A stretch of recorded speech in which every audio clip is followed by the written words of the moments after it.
Grace podcast. For today's episode, I am going to be talking about self-image and comparison. And this is a little bit of a sensitive subject for most people, but I know that it's something that most girls definitely struggle with, and it's something that a lot of guys struggle with as well, but aren't as open about the struggle that they face with it. And so I just wanted to talk about self-image and comparison because it's something that I know I have struggled a lot with, and I know a lot of my friends have struggled with, and I feel like it's something that God put on my heart to talk about today because it's something that He has been continuously reminding me that I am made in His image. And with being a youth leader, it can be a little bit intimidating and scary because teenagers can be a little judgmental sometimes. I mean, everyone can be, but teenagers, I feel like, get the stereotype of being judgmental. So I was a little bit nervous, especially because, like I said, I do struggle with self-image. I do struggle quite a bit with comparing myself to others. But after becoming a youth leader, I have just gotten so many compliments and just been told how pretty I am and beautiful, and it's something that I've heard, from my parents and stuff, but it's something that, for whatever reason, I still really struggle with. And like I said, God has just been reminding me lately that we are all made in His image. And that is actually a verse in Genesis. It's in Genesis 1, so right in the beginning. And it is verse 27. And it says, "So God created human beings in His own image. In the image of God He created them. Male and female He created them." I feel like that's a verse that many people have heard, but it's not one that many people have written on their heart because it can be so easy, and I feel like especially with today's culture and today's world, it's so easy to talk down on ourselves. It's so easy to just talk negatively about ourselves, and some people view it as fishing for compliments. Some people view it as just being humble, but in reality, we're called to remember that we're created in God's image. He created us, and a verse that goes so well with that is in Psalms. In Psalm 139, and I'm going to start in verse 13 where it says, "You made all the delicate inner parts of my body and knit me together in my mother's womb. Thank you for making me so wonderfully complex. Your workmanship is marvelous, how well I know it. You watched me as I was being formed in utter seclusion, as I was woven together in the dark of the womb. You saw me before I was born. Every part of my life was recorded in your book. Every moment was laid out before a single day had passed. How precious are your thoughts about me, O God. They cannot be numbered. I can't even count them. They outnumber the grains of sand, and when I wake up, you are still with me."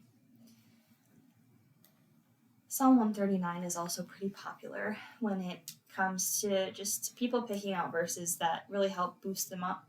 And it just partners so well with the verse that I just read in Genesis 1.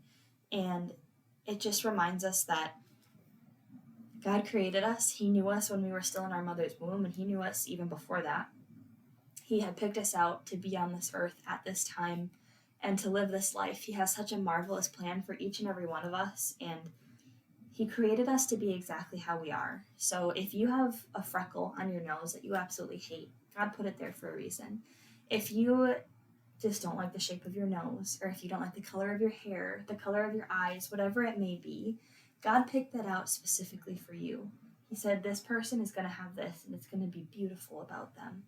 And He also knows how much it's going to bother you. He knew when He created you how much you weren't going to like it. And that breaks His heart a little bit because He created you exactly that way for a reason. And He calls us all beautiful. We're all His sons and His daughters, and He created us once again in His image, and He just loves us exactly how we are, mentally and physically. He wants us to just accept it and come to Him and be who He created us to be. And that can be really hard for us because today's world is so judgmental, and it likes to pick apart people. It likes to look at someone that has posted a picture online and say, well, they really shouldn't be wearing that, or, oh, they're not supermodel status, so why are they posting pictures like this? Or why are they confident in themselves? The world likes to bring us down a lot. And if we don't look like a supermodel, if we don't have all this plastic surgery and this work done, then we can never stand up, or we can never live up to the world standard of being pretty or being handsome or being perfect. And ultimately, there's still people out there that have gotten so much plastic surgery that have tried changing every single thing about themselves, and people say, oh, they're too fake, they're too plastic. So in reality, what's the world standard of beauty? Because on one side, if you're all natural, you're called ugly because you don't have enough, you're not perfect in every sense. Every aspect of you isn't up to the world standard. But then on the other side, you have all the people that have gotten all this plastic surgery and this work done to be the perfect person, to be the Barbie doll, to be the Ken doll, and the world calls them fake and plastic, and they're ugly because of that. So in reality, you can never live up to the world standards. You can never be perfect. And there's really no point in trying. The world likes to use the word ugly, but never once has God ever called you ugly. And it seems like something just so simple and so silly to be talking about. But I know most people all have that one thing, at least one thing about themselves where they just wish they could change it. But to someone else, that might be their favorite part about you. Or to God, that might be his favorite part about you. And that just leads into the not comparing ourselves to others, where sometimes we can look at someone and say, oh, I wish that I had their eyes, or oh, I wish that I could look like them. But the Bible calls us to not compare to each other. And there is a verse in Galatians. It is Galatians 6, verse 4. And it says, pay careful attention to your own work, for then you will get the satisfaction of a job well done, and you won't need to compare yourself to anyone else. And then verse 5 says, for we are each responsible for our own conduct. We're not supposed to compare to each other. We're not supposed to compare our works to each other. We're not supposed to compare our looks to each other. God has created each and every one of us for a specific purpose. If we all looked the same, what a boring world we would live in. If we all acted the same, what a boring world we would live in. And so God has created us each to be unique and to be just special and to be his sons and his daughters that he has set on this earth. He has a purpose. And sometimes comparison of the physical isn't something that we do. Sometimes we're confident in who we are, we're confident in our self-image, but we're not as confident when it comes to our either emotions or our actions or whatever it may be. For example, I know a lot of Christians, and I know I've struggled with this myself, is that sometimes we can look at another Christian or we can look at someone else and say, I want to be just as far along in my life as they are. Or I feel behind because at this age, my sibling or my parent was doing all of this stuff, and here I am just nowhere near any of that. For example, I know a lot of people can struggle with waiting to get married or to have a family of their own, to have kids. And some people can look at it and say, well, all of my friends around me are getting engaged, they're getting married, and I don't even have like a prospect to be like my future spouse. And that can kind of set us into this negative way of thinking of I'm behind in life because I'm not where everyone else is. But in reality, you're just on a different timeline because you're on God's timeline for your life instead of your own or instead of anyone else's. And that is a beautiful thing because, as I've talked about many times before, God's timeline is always so much more perfect. It is perfect, whereas our timeline is deeply flawed and has faults to it. And so when we compare to other people, comparison kills and it steals and destroys, just like the enemy. The devil he seeks to steal, kill, and destroy all good things. And it's the same with comparison. And so we should never be comparing ourselves to anyone else. We should never say, oh, well, they're at this point in their life, so that's where I should be too. Because God's plan for each and every one of us is unique. And yes, sometimes it might line up for some people. And just because someone is married or has a family or has their career path straight and you don't, and you're the same age, doesn't mean you're behind in life. It just means that God's unique plan is playing out for both of you. It's unfolding for both of you. And it's important to remember that sometimes when we desire what other people have, those people that we're jealous of or we're envious of, which once again are not fruits of the Spirit, it's not ever good to be jealous or envy anyone. But if we want what someone else has, we could either A, be missing a blessing that God is trying to give us because we're so focused on what these other people have that we want, or B, which both of these could also be happening simultaneously, but B, the people that we are watching and desiring what they have are watching someone else and desiring what they have. And when we do that, we're taking what we already have for granted. And so, for example, I know quite a bit of people, myself included sometimes, where we'll see God speak to others, or God will tell someone something about their life, and we'll just kind of sit back and watch and be happy for them, but also like, God, why can't I have that? And sometimes it can be really hard to understand God's plan, but that makes it that much better, because if we understood God's plan, then we would be able to imagine how good it is, and God's plan exceeds any expectation or thought that we could ever have. It's going to be so much greater than that. And the only person we should ever be comparing ourselves to, the only life that we should ever compare our life to, is Jesus. It's the life of Jesus. And as Christians, we're supposed to compare our lives to him and say, okay, am I living a good Christian life? Am I going out and am I living my life like Jesus? Because Jesus is the only one that lived a perfect life. So if we want to live a perfect life, or as close to it as possible, we should be comparing it to Jesus. If you're going to compare your life or your looks, your appearance, your calling in life, whatever it may be, to someone else, that's going to cause you to falter in life. That's going to cause you to misstep, and that's going to cause you to go down a rabbit hole, because you were never meant to be on that path. You were never supposed to look like that other person. You are supposed to be your unique and true self. And so as soon as you start comparing yourself to a friend, to a stranger, to someone you look up to, that's when your joy is going to go away. That's when the enemy is going to come in and say, yeah, you know what? You're not good enough. Yeah, you know what? You don't have the looks. You're not pretty enough. You're not handsome enough. This is why nobody likes you. And he's going to start whispering all these lies in your ear. And eventually you're going to start to believe them. And when you start to believe them, it's going to be that much harder for you to dig yourself out. Not impossible, because all things are possible with God. But we should try to be preventing that from ever happening. So if you find yourself comparing yourself to someone else, stop right there in your tracks and say, you know what? No, that person is being blessed by God, and so am I. It just looks different. But they're both blessings. We're both being blessed by God, and we should rejoice and celebrate that for ourselves and for each other.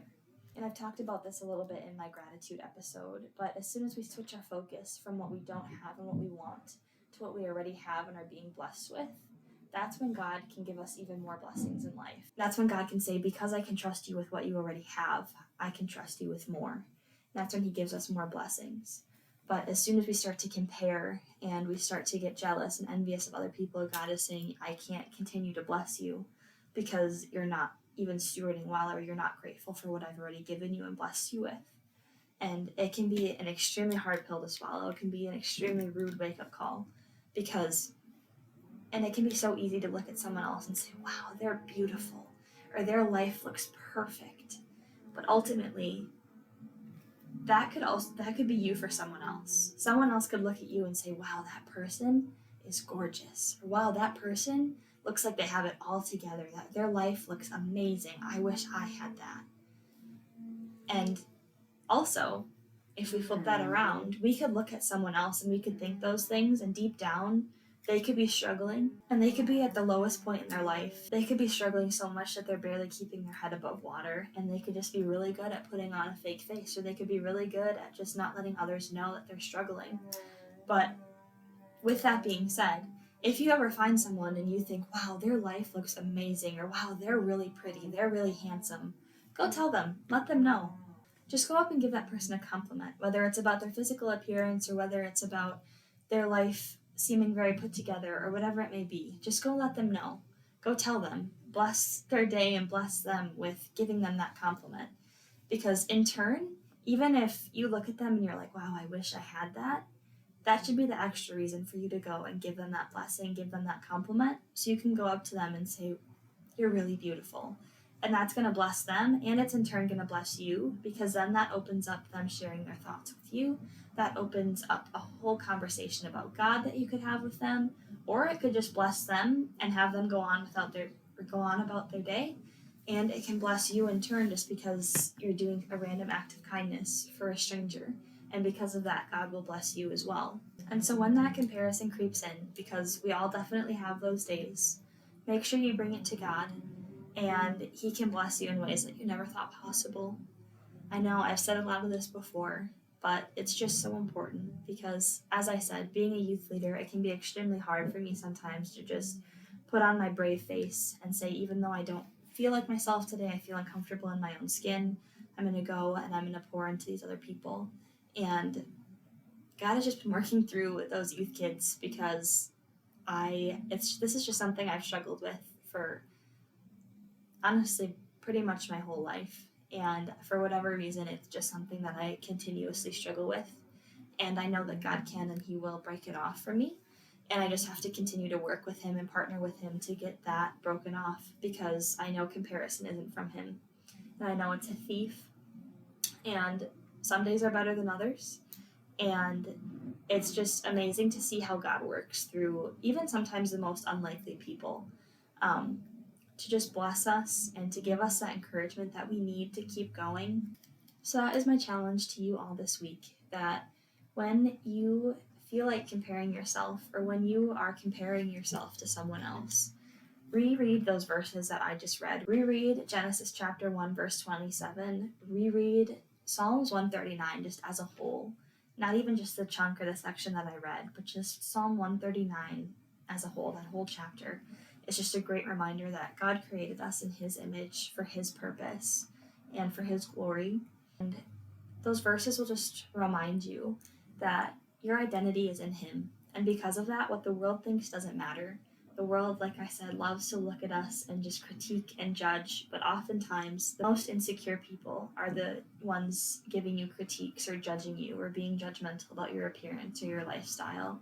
And as Christians, we're just called to not live a lifestyle like that. We aren't called to judge anyone. And it can be really hard when we have those people just sharing their critiques about us, or even if they don't share it and you just feel uncomfortable in your own skin, it can be extremely difficult to deal with that sometimes. But rereading this and just having the Godfidence that you are a child of God and God created you, that's a great reminder that no matter what the world thinks of you, no matter what anyone else thinks of you,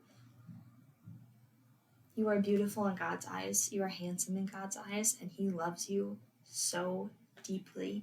Thank you all so much for watching this episode, and I hope you all enjoy the new set, and I will see you all next week. Bye!